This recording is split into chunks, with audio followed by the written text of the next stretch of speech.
करने वाले लोग थे उनको जेलों में डालने का काम देश के प्रधानमंत्री नरेंद्र मोदी जी ने किया है। करतारपुर का लांघा खोलना हो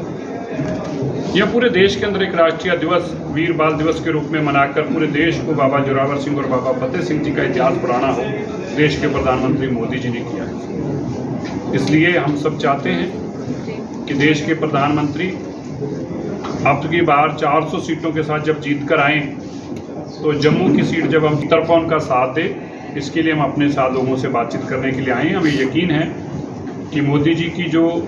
सिखों के प्रति भावना रही हो, चाहे गुरु तेग बहादुर जी का 400 साला लाल किले पे मनाना हो, चाहे 550 साला गुरु नानक देव जी का मनाना हो, या 350 साला गुरु गोबिंद सिंह पातशाह जी का प्रकाश पर्व मनाना हो, या पंजाबी भाषा को के सीधी नौकरी देने की बात हो, या पंजाबी भाषा से मेडिकल नॉन मेडिकल के टेस्ट पास करने की बात हो, या गतके को एक नेशनल गेम्स में जगह देने की बात हो, ये सारी ऐसी चीज़ें हैं जिससे मैं समझता हूँ कि 75 साल के बाद किसी प्रधानमंत्री ने 65 साल के बाद पंजाबियों को, सिखों को, उनकी भावनाओं की कदर की है। और देश के अंदर जैसे आपने देखा, एक तरफ गांधी परिवार है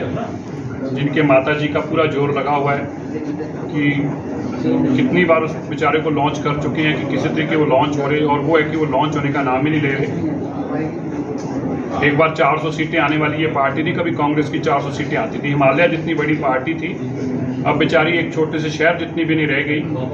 और इस बार जो लग रहा है कि 2 डिजिट में भी उनके कैंडिडेट नहीं आएगा। और मैं समझता हूँ आपकी जानकारी के लिए और मेरे जो इधर बैठे उनके लिए भी, ये देश के कांग्रेस के 75 साल के इतिहास में पहली बार होने जा रहा है कि कांग्रेस पार्टी के ही राहुल गांधी, प्रियंका गांधी, सोनिया गांधी जी इस बार ये कांग्रेस को वोट नहीं डालेंगे। आप ध्यान से इस बात को नोट कर लेना। 75 साल में पहली बार होने जा रहा है कि ये लोग कांग्रेस को वोट नहीं डालेंगे, क्योंकि इन्हीं की सीट के ऊपर जहाँ पे ये रहते हैं वहाँ से कांग्रेस का कैंडिडेट चुनाव नहीं लड़ रहा। मुझे लगता है कांग्रेस का इससे बड़ा पतन नहीं हो सकता। जहाँ कांग्रेस का हेडक्वार्टर हो,